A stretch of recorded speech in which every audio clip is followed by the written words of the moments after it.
Okay, thank you to everyone for coming. My name is John Kenyon. I'm the director of the City of Literature Organization, and this is our fourth session with Anna Barker on Zoom.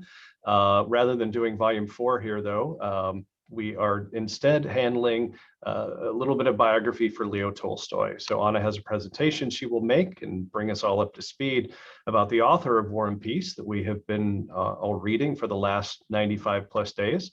And I will now turn it over to Anna. So I just, let's see, I'm going to do slideshow from, oops, there we go, from current slide. And now everybody should see this on their screen, right?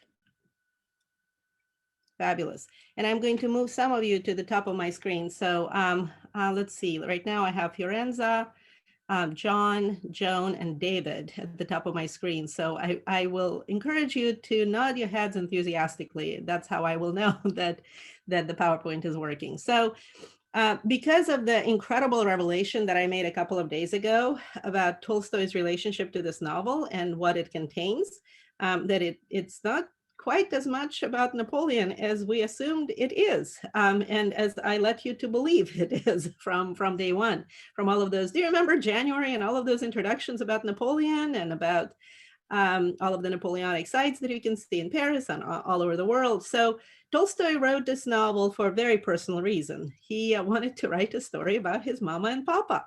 And so let's plow through the entirety of the 19th century, because as you can see from Tolstoy's lifespan, he lived through just about everything important in the 19th century. So at first, I'm going to give you a little introduction to where Tolstoy stands in Russian culture and put him into historical context. And then we will deal with his personal life. So 1828, 1910, it's going to be his 200th birthday fairly soon. So stay tuned. I'm going to do something pretty amazing because I kind of like this guy. And this is his signature. Always fun to see how the great men of and women of history sign their name. And this is what we always assumed Tolstoy looked like all his life. So I'm going to show you some young photos of Tolstoy. But this is a painting by Repin, and it's sort of the quintessential Tolstoy, right? The Tolstoy, the great peasant philosopher, barefoot with a book in his pocket. This is the Tolstoy family tree. And as you can see, there are an awful lot of coats of arms there because Tolstoy on his father's side is a count, and Tolstoy on his mother's side is a prince. So his mother was a princess, as we found out, Princess Maria Volkonskaya, and his father was a count, Count Nikolai Tolstoy. Tolstoy lived such a long life that color photography was invented before he passed away. So this is one of the last photographs of Tolstoy in a forest close to the house where War and Peace and Anna Karenina were written. He was not around when Alexander I, the hero of War and Peace, was around, right? So Alexander I died in 1825. Tolstoy was born 3 years later, but this is the Russian monarch who is immortalized in War and Peace. And of course, Alexander I was the one who was the Russian Tsar during the Napoleonic invasion. Tolstoy was born during the rule of Alexander's younger brother, Nikolai I. And of course, Nikolai is the Tsar who was in charge of Russia during the Crimean War. This is a painting from the panorama of the Battle of Sevastopol, the siege of Sevastopol. And Tolstoy was one of the defenders of Sevastopol. So Tolstoy wrote his Sevastopol sketches during the rule of Nikolai I. This is Alexander II, who was the son of Nikolai I. And Alexander II, it's amazing because he's a mid-19th century Russian monarch, but the coronation ceremony still contains all of the pomp and circumstance of the Byzantine Empire. And I wish I could give you like a 3-hour talk on Russia's connection to Byzantium, because that's what my students get in my regular full semester class.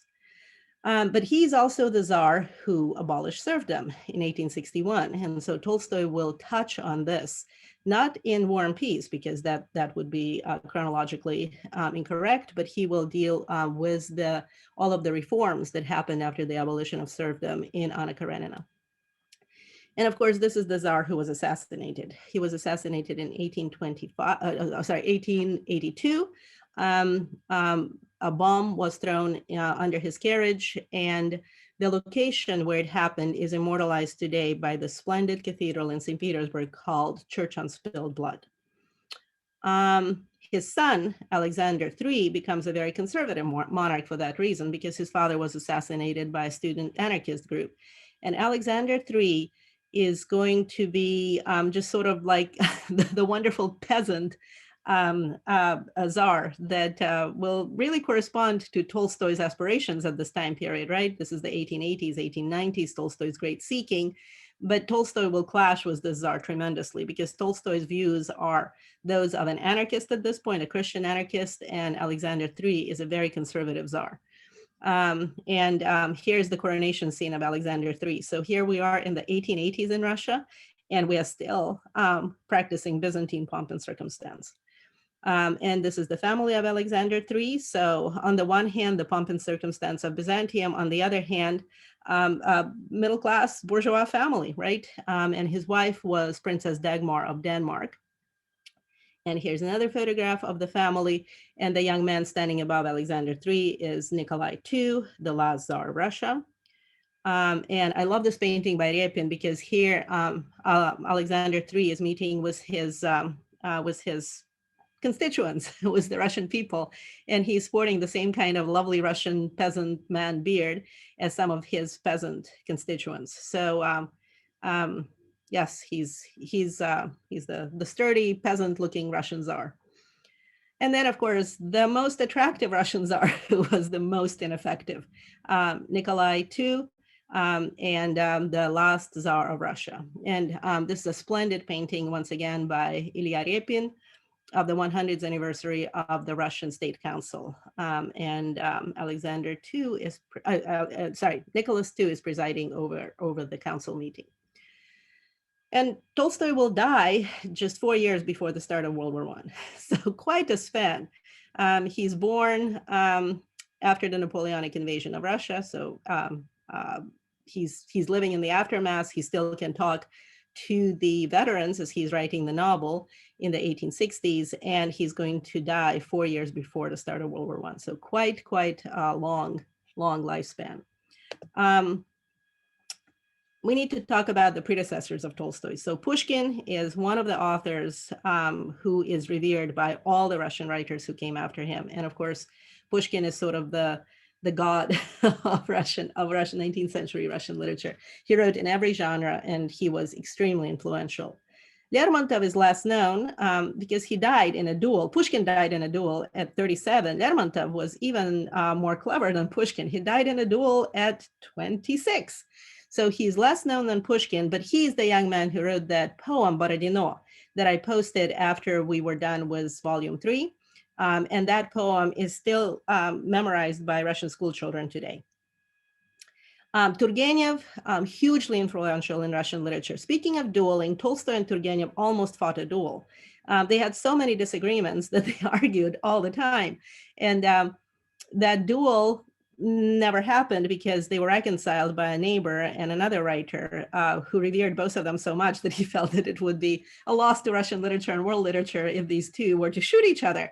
But Turgenev and Tolstoy were not on speaking terms from the 1860s to the early 1880s, and Turgenev died in 83, begging Tolstoy to return to literature instead of being the kind of political person that he was becoming in the 1880s.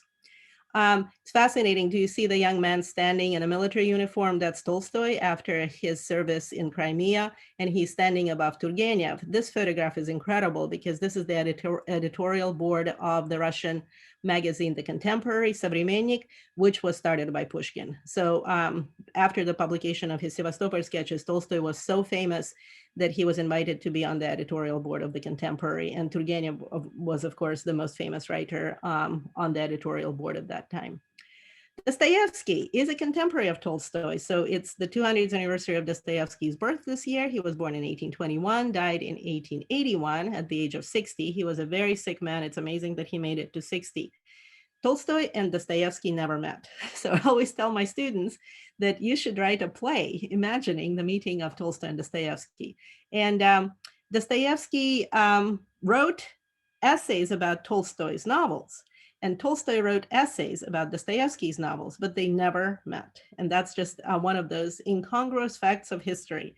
Two writers who were living at the same time, publishing at the same time in the same magazine, never met.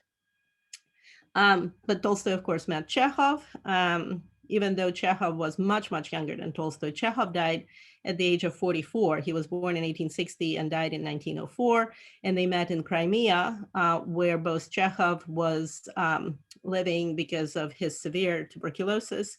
Crimea is the warmest place in Russia. So everyone who has any kind of ailments goes to Crimea. And so Tolstoy was recovering from an ailment there too. And the two of them were actually neighbors because Chekhov's estate Melikhova is very close to Tolstoy's estate, Yasnaya Polyana. This is the Russian Messenger. And the editor Katkov was an absolute genius because he managed to publish all of the greatest novels of Russian literature. They were all serialized here. War and Peace, Anna Karenina, Crime and Punishment. I mean, it's just absolutely incredible that this one Russian literary magazine managed to publish all of the greatest works of Russian literature in serialized form. Who else were the contemporaries of Tolstoy? The greatest painters of the 19th century. So here's a painting of Surikov, The Execution of the Streltsy, and the haughty man that you see on a horse is Peter I. I wish I could talk to you about this painting for hours, but we'll move on. This painting is by Repin, who is the greatest. I mean, Repin is comparable to Tolstoy in Russian culture in just the scope of his art. And this is Ivan the Terrible with the body of his son, whom he just struck with that staff that is lying on the floor. So this is Repin. Another contemporary of Tolstoy is Kramskoy. And this painting is called Miznakomka, or the Unknown Woman. She often ends up on the cover of Anna Karenina. This painter is Vasnetsov, and this is the Four Horsemen of the Apocalypse. So if you look up online, Four Horsemen of the Apocalypse, this is the #1 image that always shows up. Aivazovsky, I snuck in one of his paintings into my comments the past few days because he was the most famous, not just Russian, but worldwide known seascape artist. So this is Aivazovsky, also a contemporary of Tolstoy. And this is another painting by Repin, but this man who is deep in thought is the Russian composer Mikhail Glinka, who is considered to be the forefather of Russian music. So Glinka is Tolstoy's contemporary as well. So is Mustersky, the one who wrote the opera Boris Godunov based on Pushkin. And I posted, I think, 2 clips from the opera on our War and Peace Facebook page. So please listen to the whole opera at some point. It is the most incredible opera in the Russian operatic repertoire. And this is a portrait of Mustersky, also by Repin. And then this dashing gentleman is Borodin, who is actually a chemistry professor who wrote the opera Prince Igor, Knyaz Igor, Prince Igor in English. And I also posted a clip from that opera on the War and Peace Facebook page. All of these composers were hugely influential in the life of Prokofiev, who later wrote the opera War and Peace in the 20th century. Who else are Tolstoy's contemporaries? Well, of course, Tchaikovsky. I mean, Tchaikovsky. So in Russian literature, Tolstoy; in literature, Repin; in art, Tchaikovsky; in music. These are the giants, absolute international giants of the Russian 19th century. Who else? This gentleman is a surgeon. His name is Pirogov, and he introduced so many innovations in the field of medicine that they are still practiced today. Who is this gentleman? It's Pavlov. And a great inventor in the world of physiology. And of course, those of you who know chemistry will recognize this man. It's Mendeleev, who invented the periodic table of elements. So how is this for a beautiful, beautiful set of contemporaries who are creating and inventing at the same time as Tolstoy in the gorgeous Russian 19th century? What does Russia look like in the 19th century? It's this. The light green areas are the sections where Russia has a huge amount of geopolitical influence, such as northern Iran, That green chunk in Europe is what used to be called Bessarabia. That's what Kutuzov is always sent to fight, because that was the place where Russia was still fighting with Turkey in the 19th century. And then the light green area in Asia is what is now Mongolia. So, and of course, you can see that Alaska is still Russian, and it becomes American in the middle of Tolstoy writing War and Peace. So this just gives you another view of just the enormity, complete enormity of the Russian Empire at the time of Tolstoy. Peter the Great. We can't talk about Tolstoy without talking about Peter the Great, because he was the great westernizing czar of the Romanov dynasty. The Romanovs came to power in 1613. The first Romanov czar was Mikhail Romanov. And Peter comes along in the late 17th, early 18th centuries. And I love this painting because it's just such splendid political propaganda. He was the great conqueror Russian czar. You know, you have only 3 Russian czars who are called the Great: Ivan the Great, Peter the Great, and Catherine the Great. And all of the great ones are given this name because of transformational changes that they introduced in Russia, and also because of the territorial advancements that they secured for Russia. So of course, Peter the Great fought with the Swedes for 21 years. And he finally secured a location for Russia on the Baltic Sea, and that became St. Petersburg.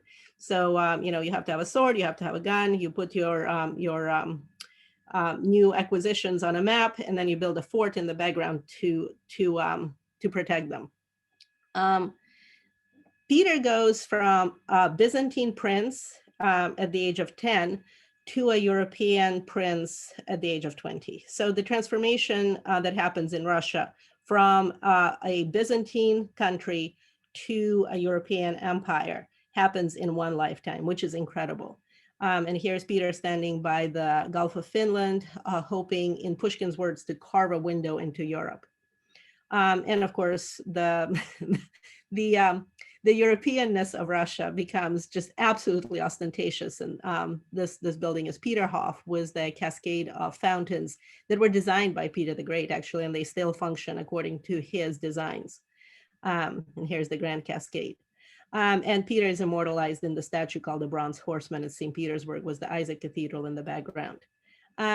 This man is Count Tolstoy, and Count Tolstoy was the one who sided with Peter during all of his westernizing reforms. So he is Tolstoy's ancestor, so Tolstoy's family is very much connected to these westernizing reforms of Peter.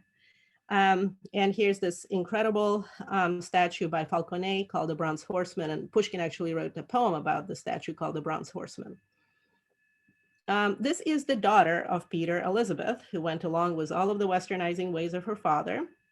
And she was the one who completed Catherine's palace, named after her mother, which is absolutely beautiful. It's the one that contains the Amber Room.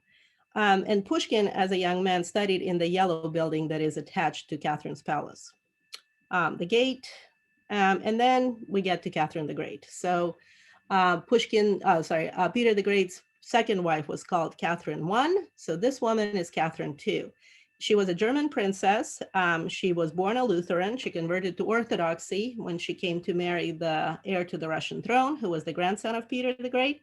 And to become a Russian Tsarina for a German princess, look what she did with her coronation gown. It's embroidered with the 2-headed eagles, which Russia, of course, inherited from Byzantium.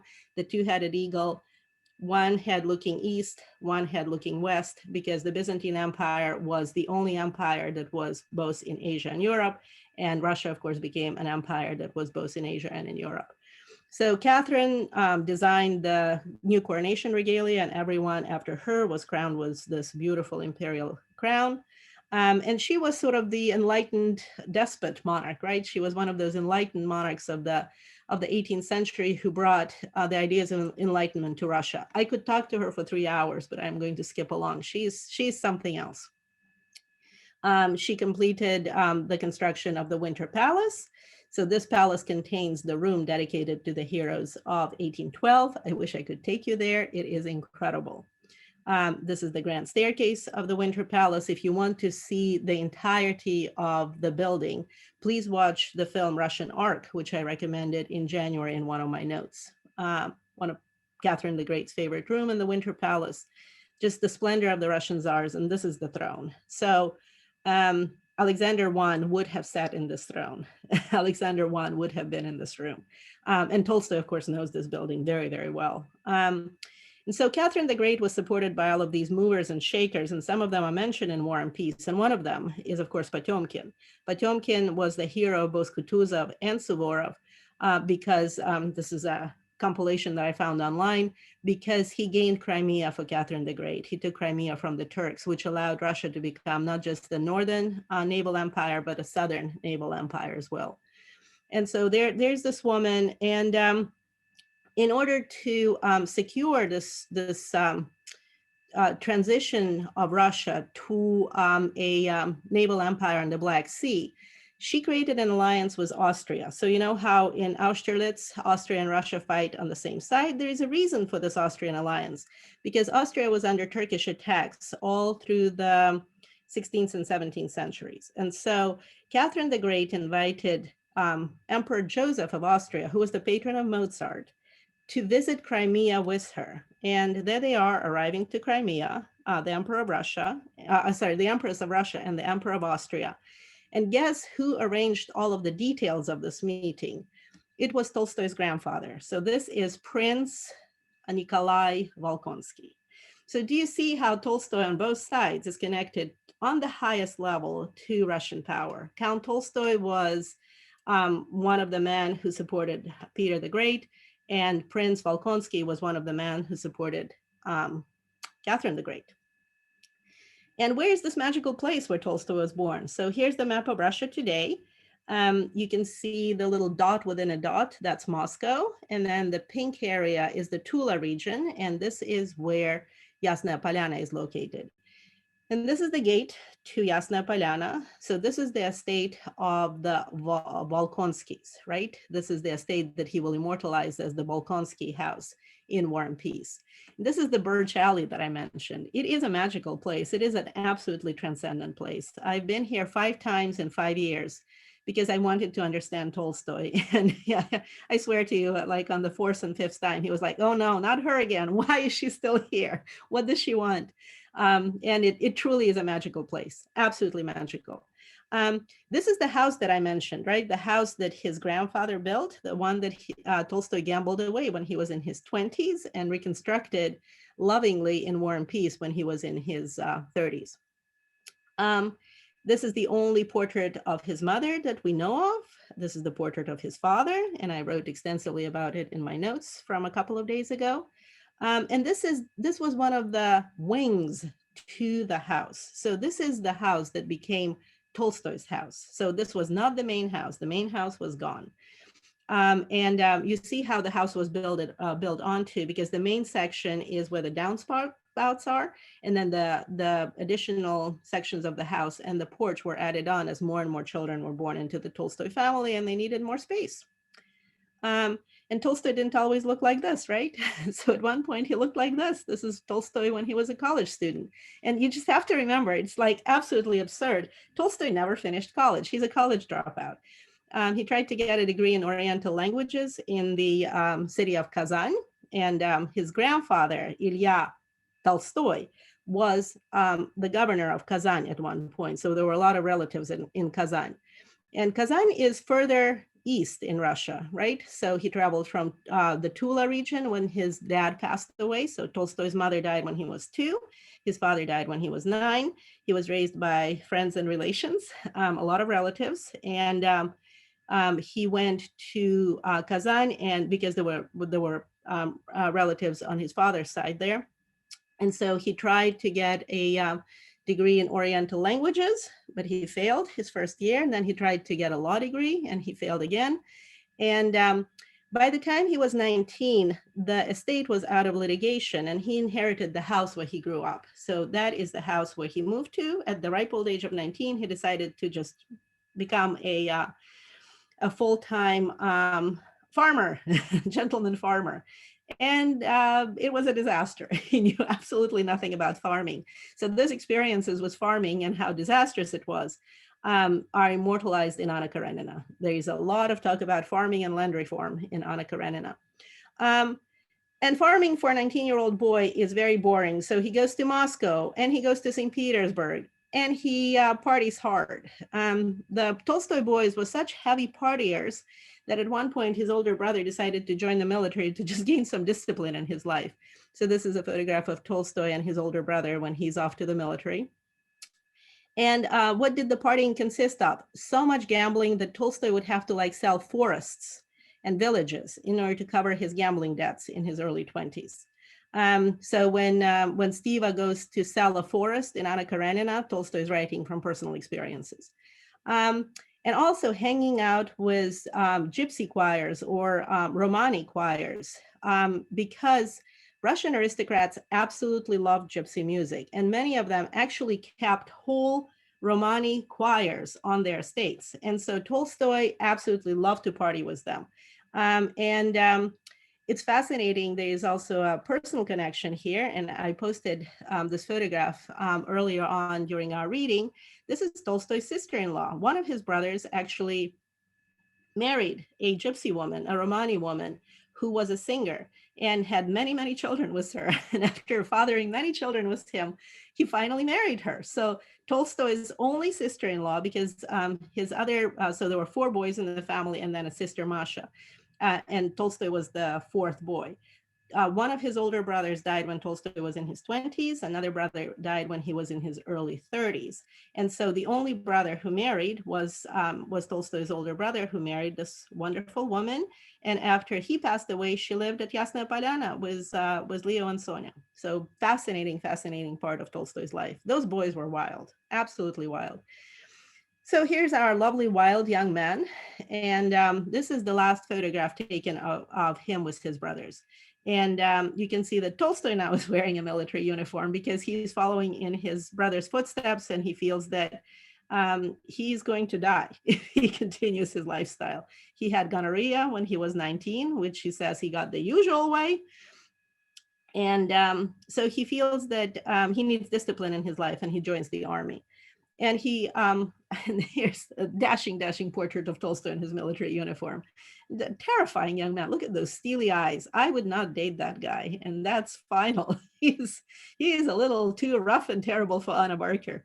Where does he go to serve on his first deployment? To Chechnya, of course. So if you remember Chechnya from the 1990s and the 2 wars that Russia fought there in the late 20th century, this is the Caucasus. Things go boom there all the time. You just probably are aware that President Biden recognized the Armenian Genocide that happened a little over 100 years ago. It's that same part of the world. It's where Asia meets Europe, where Islam meets Christianity, and ethnic, religious, and cultural tensions never cease in that part of the world. So Tolstoy was stationed in Chechnya, which is right next to South Ossetia and Cherkessia and Dagestan and Georgia, Armenia, Azerbaijan, Turkey. It's the powder keg of the world. And what Tolstoy discovered there was magic. Russia is extremely flat. So all the Russian writers who came here were inspired by just the stunning gorgeousness of the Caucasus. And I need to let you know that the tallest peak in Europe is not in Switzerland, it's in Russia. And so it's in the Caucasus. Tolstoy is in love with this place, just like Pushkin and Lermontov, who also came to the Caucasus and wrote extensively about the Caucasus. And Tolstoy's final novel will be Haji Murad, which will be based on his experiences in serving in Chechnya. Haji Murad was a warlord who went over to the Russians at some point and continued his fight against another warlord whose name was Shamil. This is a historical novel. And do you remember I mentioned this in one of my comments? The Chechens loved Tolstoy tremendously for writing this novel because Tolstoy portrayed both the Cossacks and the Chechens and the Russians with complete equality. He was truthful in all ways about all things great and all things terrible. And there's a tremendous of admiration for Tolstoy in Chechnya for this reason. And he wrote about the Kazakhs. I wish I could talk about the Kazakhs for about 3 hours. They are a very, very unusual group of people who mostly lived along the Russian south, along the Russian rivers, and fought in many, many battles. Once again, I mentioned in my comments that I would love to teach a class about the Kazakhs because of their colorful history and very controversial past.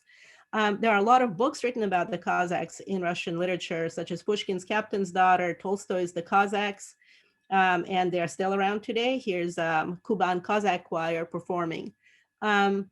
And Tolstoy wrote a novel about them, The Kazakhs. And this novel is also chronicling his experiences during his deployment in Chechnya. And then, of course, the greatest novel about the Kazakhs is Sholokhov, Quiet Flows the Don, which got the Nobel Prize in Literature in 1965. So you can tell that a class on the Kazakhs is brewing in Anna, and I just need to teach it at some point. Tolstoy also wrote a sort of a semi-autobiographical, fictionalized account of his childhood. And it's called Детство, Otrочество, Юность, Childhood, Adolescence, and Youth. And I listened to this recording. It's absolutely fabulous. So he's dabbling in writing. He writes The Kazakhs. Haji Murad will be his last novel. He will still be working on it in the 20th century. So during the 1850s, he's writing The Kazakhs, he's writing Childhood, and he is evolving as a human being. He's definitely becoming more of the Tolstoy that we know. And here's another portrait of Tolstoy in his military uniform. And then after his deployment in Chechnya, he gets to go somewhere else. And he gets to go somewhere else because Russia and England have a border in common at this point. And you will be asking me, Anna, where? So take a look at this map that I'm showing you. Do you see India? And do you see where Afghanistan is today? Do you see how far Russian border extended at that time? Because Russia included what is now Kazakhstan, right? So do you see Russia and the United Kingdom, the British Empire, had a border, and that border was shifting all the time. And this was called the Great Game. So in the 19th century, the Russian Empire and the British Empire fought for control of the center of the Eurasian continent. And it's amazing because that game still goes on today. And so the reason for the Crimean War between Queen Victoria of England and Emperor Napoleon III, the nephew of the Napoleon from War and Peace, was just the oddest set of coincidences. So as I mentioned, there are about a million reasons why the Crimean War was fought, but one of them was the desire by European powers, the British Empire under Victoria and the French Empire under Napoleon III, to block Russia's ascent as a naval empire in the Black Sea. And it's amazing because that same scenario is playing out today. So some things just never changed geopolitically.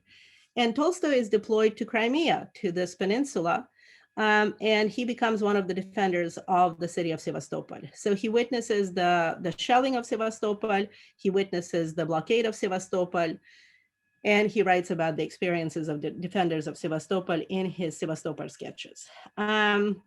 That set of 3 sketches becomes one of the first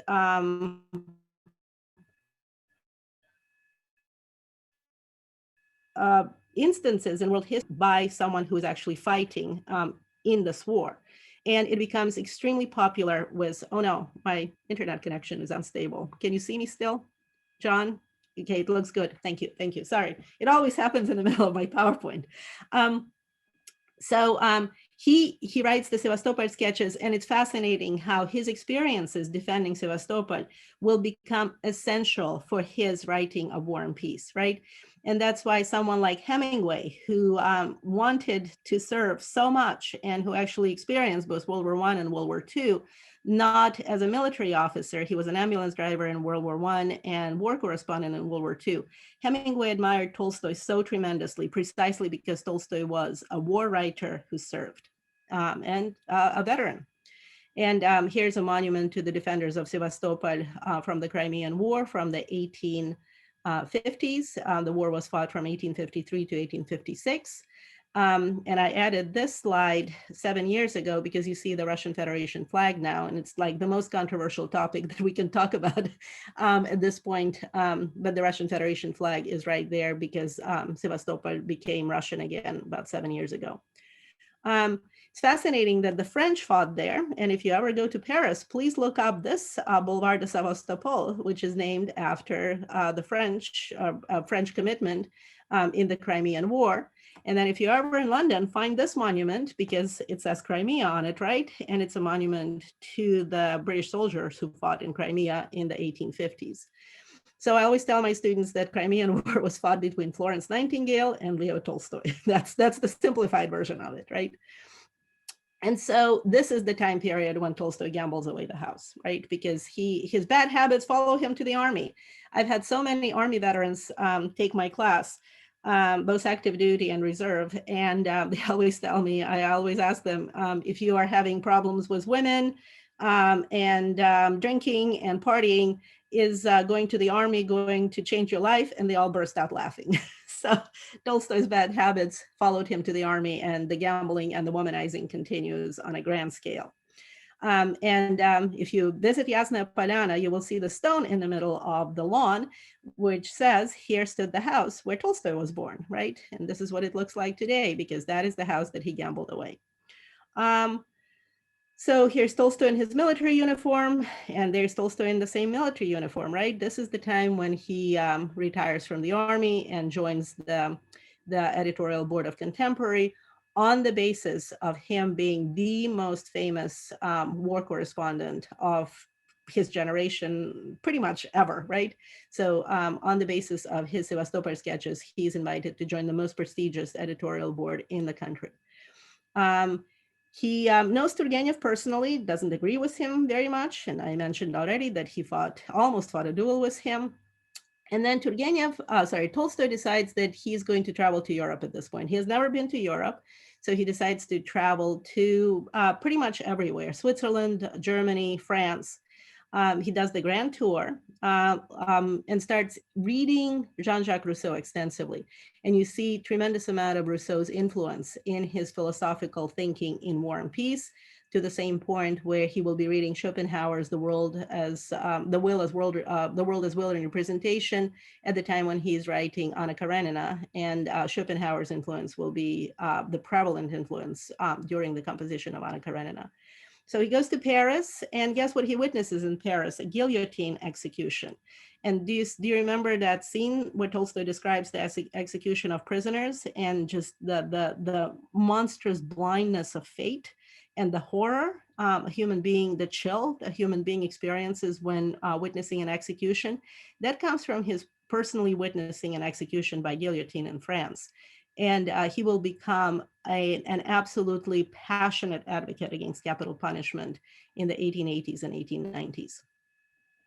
And the gambling continues. Of course, he goes to all of the famous gambling houses in future Germany. There's no Germany at this point.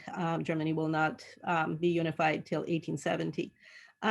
He does not meet Dostoevsky, who is also just one of those odd coincidences or non-coincidences of history, never met. But he meets Turgenev while he's abroad. He looks like a splendid dandy. Look at this. No peasant outfits, no bare feet. He's wearing European fashion.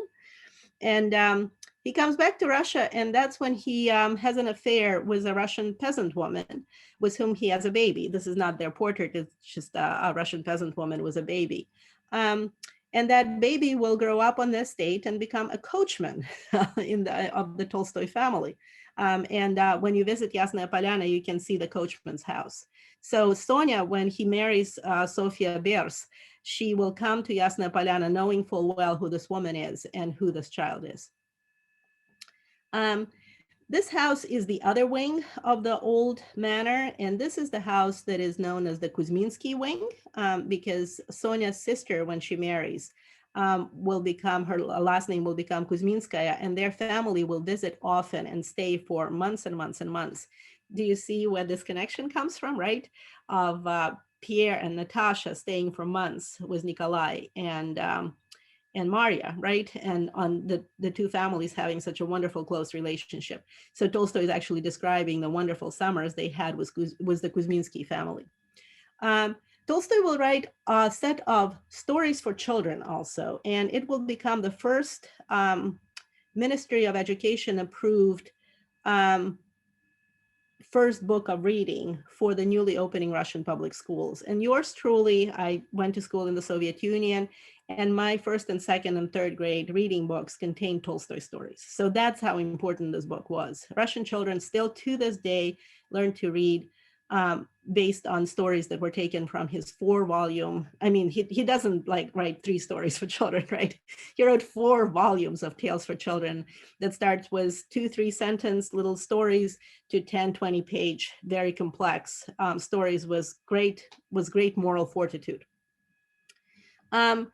So when his brothers passed away, one when Tolstoy was in his late 20s, another when Tolstoy was in his early 30s, I always tell my students that he decided that he needs to do something because he understood that human beings are not immortal. And my students often tell me, yes, he started writing immortal works of fiction. And I said, no, he got married. So that's how you beat mortality. You get married and have lots of children. And the lucky girl was Sofia Andreevna Bers, who was 18 years old at the time. Tolstoy is going to be 34. So he is 16 years her senior.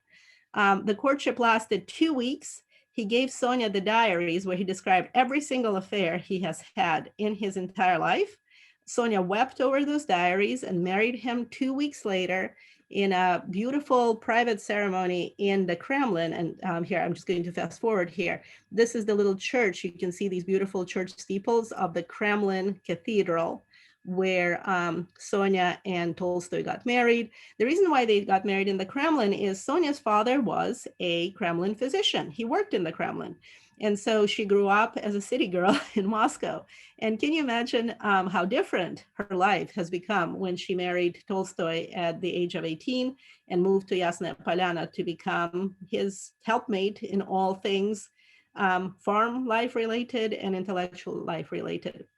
So when Tolstoy tells us that Natasha did not understand Pierre's intellectual pursuits, but she was always for everything that he was doing in the intellectual spheres, Tolstoy is actually describing his wife, Sonia.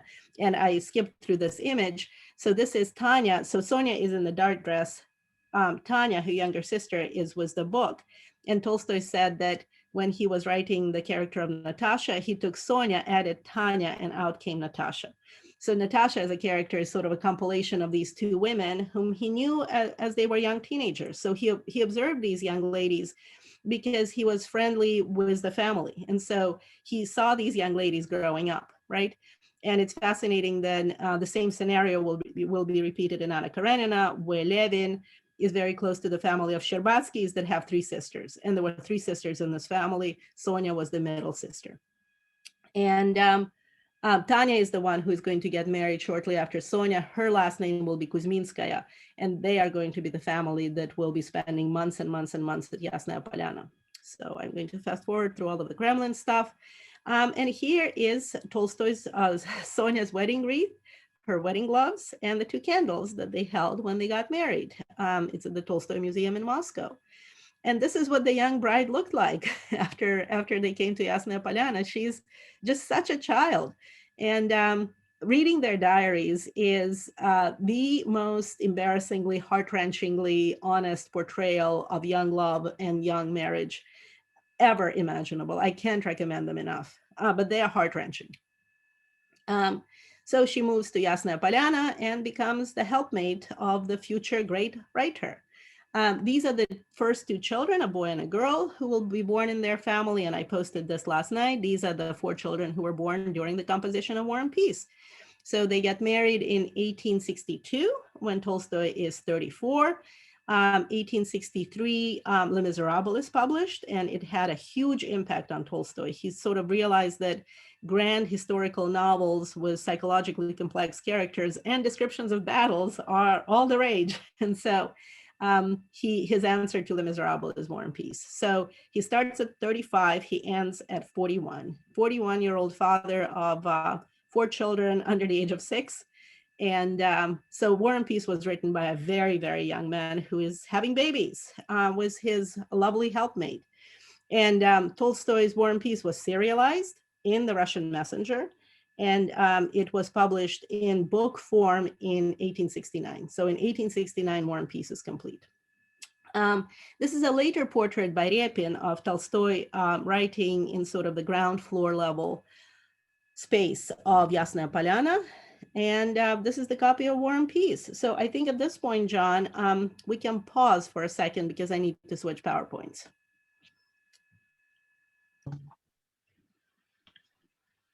All right, are we back where we need to be? Can everybody see this image? Okay, so eventually the Tolstoy family will have 13 children and 8 of them will live to adulthood. So in this PowerPoint image, you see Tolstoy sitting in the middle with little Alexandra being hugged by him. The woman in white is his wife, Sonia. And then all the children, the 8 children all around them. It's amazing. You know, you keep having babies for decades and you have bushy bearded sons and little tiny toddlers at the same time. It's absolutely remarkable. Do you remember I posted an image of this church? So eventually the Tolstoys had to branch out to Moscow because all of those children were growing up and they had to go to college. And so they bought a house in the Hamoniki district of Moscow. And this was their parish church. So some of those children who were born in Moscow were actually baptized in this church. And this is the church that Tolstoy mentions during Pierre's march out of Moscow. And this is the Hamoniki House. So this is the part that I wanted to show you really, really, really very much. If you ever get a chance to go to Moscow, this is not Yasnaya Polyana. Yasnaya Polyana is about 3 hours driving from Moscow. This house is in Moscow. So this was the house where they lived during the boys' college years. And Tolstoy wrote some of his later works here. You really feel when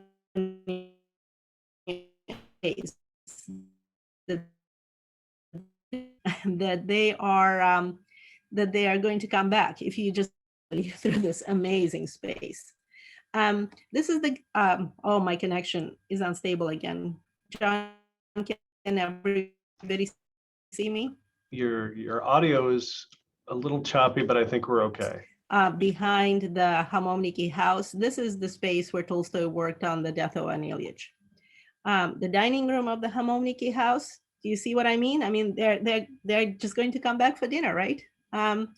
This is the portrait of Sonia with their youngest surviving child, Alexandra. And this is her study with her desk. And this is the desk where she was doing some of the copying for Tolstoy. And this is the children's room. And the children's toys are still on display. Also, Sonia's notes that she wrote when she graded the children's homework. The grand piano where the family would gather in the evenings, Tolstoy's chess set, he was an avid chess player. Sonia's sitting room, which is ornately decorated, and you see her portrait and the portrait of 2 of their daughters on the wall. And her clothes are there, and more clothes, and her shoes are there. You really have a feeling that this is a well lived in family home, and they're going to be back. And you don't want to leave. You want to linger. And Tolstoy's exercising equipment is still there. The boots that Tolstoy made, and the desk. Sorry, I went back for one slide. This is the famous desk that was immortalized in a Gap painting, and it's the desk where he will write the death of Ivan Ilyich. So the death of Ivan Ilyich, here's Smert Ivana Ilyicha, and here's the painting that you can see at the Tretyakov Gallery, where you see that desk and Tolstoy writing at that desk. So the young man who served in the military, who gambled away the house, whose exploits are still immortalized in this memorial at Yasnaya Polyana, whose grandfather served Catherine the Great, and who was this Volkonsky who built a house at Yasnaya Polyana. And then you go to the cemetery next to the estate, and you see the heroes of War and Peace and some heroes of Anna Karenina buried in this location. So this is the crypt, and you can see it says Grafinya Maria Nikolaevna Tolstaya. So this is Maria, and born Princess Volkonskaya, This is the crypt where Nikolai and Maria are buried. And you just stand at that spot. And I mean, how can a human being relate to seeing something like this? It's an out of body experience. So this is the crypt where Maria and Nikolai are buried. And then, of course, Ilya was his grandfather on his father's side, and he's immortalized in Count Rostov in the novel. The Birch Alley and the house, all of this is immortalized in War and Peace. By the way, this is the alley where the peasants had to shovel the snow back on when the old prince was displeased that they actually shoveled the snow for Prince Kuragin. The house that is no longer there, that was immortalized. And of course, War and Peace and Anna Karenina were both written in this building at Yasna Polyana. Anna Karenina, let me just give you like a couple of words about it. So that's the novel that comes next. And in so many ways, it was inspired by Tolstoy's relationship with his wife, Sonia. And also the story of Tolstoy's sister, who had an absolutely catastrophic marriage that ended very badly. And I cannot tell you more because I will be revealing plot elements of Anna Karenina. Suffice it to say that a great deal of Tolstoy's personal life went into the creation of not just War and Peace, but Anna Karenina. And the story of his wife and the story of his sister Masha are an intricate part of Anna Karenina. Tolstoy is writing his confession at the same time as he's finishing Anna Karenina, and that's where his spiritual crisis begins in his early 50s. And by the time he's in his 60s and he's in his 70s, he becomes a Christian anarchist. And it's a very complex state of being. And once again, I need about 3 hours to explain it fully. So I'm going to just go through all of my images, and please save your questions for when we meet again in 2 weeks. Do you remember when Maria had a set of peasant clothes in a chest and she wanted to become a holy wanderer? Guess who?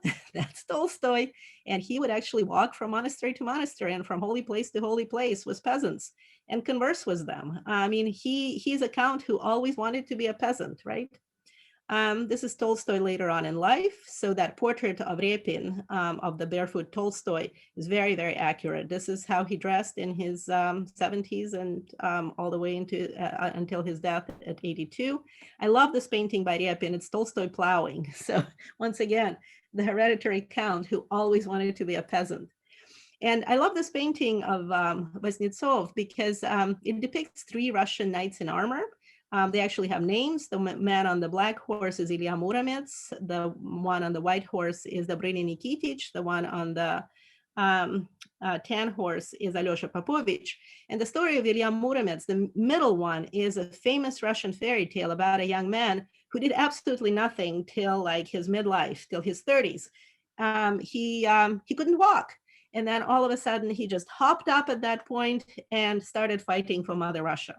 Tolstoy self-identified with this mythological Russian character as the man who seemingly have wasted his teens and 20s, and then in his 30s, like at 35, just stood up and wrote War and Peace, right?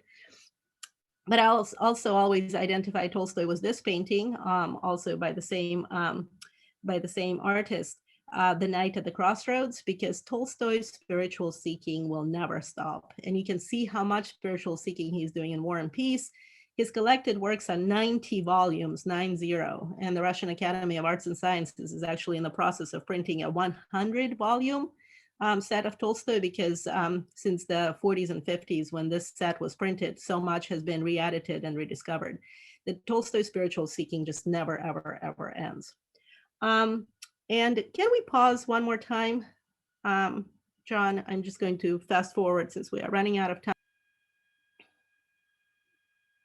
Okay, and let me do my thing one more time, slideshow from the slide. So does everybody see this statue of Tolstoy? Our Canadian friends will be pleased. I added this just for you. It's in Saskatchewan, Canada, and you're wondering, why is there such a splendid statue of Tolstoy in Canada? Well, it's his connection to this group of conscientious objectors called the Dukhabors in Russia. Tolstoy wrote one of his final novels called Resurrection, and the proceeds from the novel, creation of this group of Russian conscientious objectors to Canada. because they did not want to serve in the military, and Tolstoy was completely against all forms of violence of one human being or another. So against wars, against the army, against the police, against prisons. He personally is responsible for populating a chunk of Canada. So this religious group was moved to Canada with proceeds from Tolstoy's novel Resurrection. You can't make this stuff up. Also, you can't make this connection up. When young Gandhi was, and this is what he looked like at the time when he wrote to Tolstoy, so this is 1910. Gandhi is a lawyer in South Africa. He will write to Tolstoy after reading Tolstoy's The Kingdom of Heaven is Within You, and the two of them will correspond. Gandhi's idea of violent non-protest was directly inspired by Tolstoy's nonviolent protest ideas that he expressed in many, many of his works from his 60s and his 70s. So this is one more connection. And this is the Tolstoyan Commune that Gandhi will start in South Africa. Tolstoy will become a shrine at the end of his life. So a pilgrimage to Tolstoy will be a spiritual experience. People would walk from all over Russia to just come and see him. And he became this holy shrine. He eventually had to hire a secretary because of the huge amount of correspondence he had to do. The secretary's name Bulgakov, and he will be instrumental in had to purchase a typewriter in order to write all of those letters. It's amazing how we get from 1812 to typewriters in Tolstoy's lifetime, right? And this man is going to be the most controversial presence in his life. This man will become his disciple and will really influence hugely the final years of Tolstoy's life. If you want to read about him, please read Jay Parini's novel, Last Station, and I will say no more, or just watch the film. It's spectacular. And Christopher Plummer is Tolstoy in that film, and Helen Mirren is Sonia. So if you want to know about Chertkov, Last Station does a fabulous job covering it. Tolstoy, with Chertkov standing above him, meeting with intellectuals and members of the intellectual community, Tolstoy playing chess with Chertkov, Tolstoy playing chess with other people, and Sonia is sitting right above the chessboard. She has a little black tie on her white dress. Tolstoy being sculpted. Here's Tolstoy talking to Repin. So Repin, the most famous 19th century Russian writer, and Tolstoy were good buddies. Tolstoy in Crimea with his daughter. He went there several times because of his poor health. Tolstoy was Chekhov in Crimea, and we talked about the fact that they were both there because of their poor health. Tolstoy was the family when they are all grown up. Some of them, more Tolstoy was the family, and Sonia is the woman in the dark dress in the chair. This is Sonia with all of the kids all grown up at that time when Tolstoy was in Crimea, and the whole family gathered because they were worried that he's going to die. He had such severe pneumonia, but he recovered. But it was a great, great reason for the family to get together. 5 boys, 3 girls in the family. And the Tolstoy descendants are in the hundreds today. Tolstoy was his bicycle. And I saw that bicycle at the Hamoniki House. Tolstoy skating, and this is once again the Hamoniki house. Tolstoy playing tennis. A horse. Tolstoy at the piano. Tolstoy playing duets at the piano. Together, and Sonia is the woman in white. Chertkov is sitting right next to Tolstoy, and the woman in black is Tolstoy's sister Masha, who for a substantial amount of her life, she didn't actually become a nun until shortly before she died, but it's just absolutely fascinating to what extent the life of this woman is immortalized in the novel Anna. It was his grandchildren. He must have been a really fun grandpa. Can you imagine the stories he could tell? Tolstoy, and more Tolstoy, and more Tolstoy, and more Tolstoy. He's just such an adorable old grandpa. My goodness, he was probably just absolutely unbearable to deal with. Let me just tell you one more thing. Do you see that leather sofa behind him? Do you remember at one point when Lisa is in labor, somebody is carrying a leather sofa through the house, and Andrei doesn't understand why they need to move a leather sofa at the time when she's in labor. This is the leather sofa that all of the Tolstoy children were born on, if they were born at Yasnaya Polyana. So that leather sofa is still in Yasnaya Polyana. You can see the sofa upon which Tolstoy was born. Sonia looking lovingly at Leo. I just have a few more images, so bear with me. And this picture was taken on their 48th wedding anniversary. So if you want to know about this marriage, which was incredible, it was a partnership like no other literary partnerships ever. Sonia was the beloved helpmate. And then in Tolstoy's 60s and 70s, the relationship fell apart. And yet they stood by each other all the way to the end. And this picture was taken about 2 months before he died in September of 1910. And then in November of 1910, Tolstoy ran away from home at the age of 82. You have to understand that this man was excommunicated by the Russian Orthodox Church in his 70s because his views on Christianity was so unorthodox. He runs away from the place where he wrote War and Peace and Anna Karenina. He runs away from this beautiful, beautiful estate with its ponds and the beautiful birch alley. And he goes and visits his sister Masha in her convent, and then he's just running from himself at this point. He gets sick, he gets pneumonia during his train ride. His daughter and his doctor are with them. They stop at this place called Astapova. The station master gives them his home because Tolstoy is world famous. And if you want to know this, please watch The Last Station with Christopher Plummer and Helen Mirren. It depicts the last year of Tolstoy's life.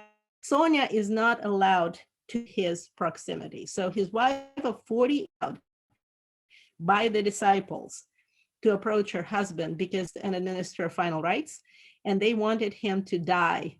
The Christian, non-Christian anarchist, the political fighter, the man who abandoned his class and who denounced religion because he was so important. He was used by all of those disciples who found him extremely useful. And now let me show you, by comparison, the two graves. So here is where Napoleon is buried, right? And the president of France, Emmanuel Macron, to the tomb of Napoleon on Wednesday. This is the tomb of Napoleon Bonaparte. He will not be buried here till 1840, and he died in 1821. And this is the tomb of Leo Tolstoy, who destroyed Napoleon so spectacularly in War and Peace. Can you spot a tomb here? There it is. That's why Anna Barker had to visit the Tolstoy estate 5 times in 5 years. It is the most spiritually transcendent experience imaginable. It's a little mound in a glade in the forest. There's no marker, there's no cross. The Russian Orthodox Church does not recognize him as a Christian because he was excommunicated. So there probably will never be a cross on this tomb. This is the grave of the greatest writer who ever lived, Lev Nikolaevich Tolstoy. And that's the end of my PowerPoint. And we can end on this delightful image of Tolstoy the peasant. So I hope this was helpful to all of you. It's an awful lot of information, and it's probably, I don't know, 1/10 of what I give my students in the course of the semester, because we have so many discussions of Tolstoy, and my classes are 3 hours long. So we go from 6:30 to 9:30 in the evening. And in my spring semester, I read both War and Peace and Anna Karenina. So all of the personal information is there. And in the fall semester, I teach his Sevastopol sketches, the Kazakhs, and Haji Murat. So we talk about his military experiences a great deal more. And then, of course, I read some of his late works. The really heart-wrenchingly complex philosophical Master and Men. The Kreutzer Sonata is a terrifying novella, and The Death of An Ilyich, which is the most heart-wrenching book about dying ever written. And it's fascinating. I mentioned J. Parini, who wrote The Last Station. It's written as an epistolary novel from the point of view of 6 people: Leo Tolstoy, Sonia Tolstoy, Alexandra, their daughter, Dr. Makovetsky, the secretary Bulgakov, and the disciple Chertkov. And J. Parini did a tremendous amount of research on all of these characters in order to create them as fictional characters, but make it as real as possible. But when he's writing the Tolstoy parts of this novel, he never, ever invents a single word, because J. Parini has such a reverence for Tolstoy that when he is quoting Tolstoy, he's either quoting Tolstoy's diaries or letters. And when Tolstoy dies in the novel, J. Parini gives us, I'm getting goosebumps, the last 3 pages of The Death of Ivan Ilyich, because J. Parini felt that Tolstoy wrote his own death, and that is The Death of Ivan Ilyich. And those of you who are going to read it, the death of Andrei, the way it is described in War and Peace, will be resurrected in the way Tolstoy will describe the death of Ivan Ilyich in that novella. So we did it, 1 hour and 5 minutes. I always tell my students, you're going to finish War and Peace in 6 weeks or your money back.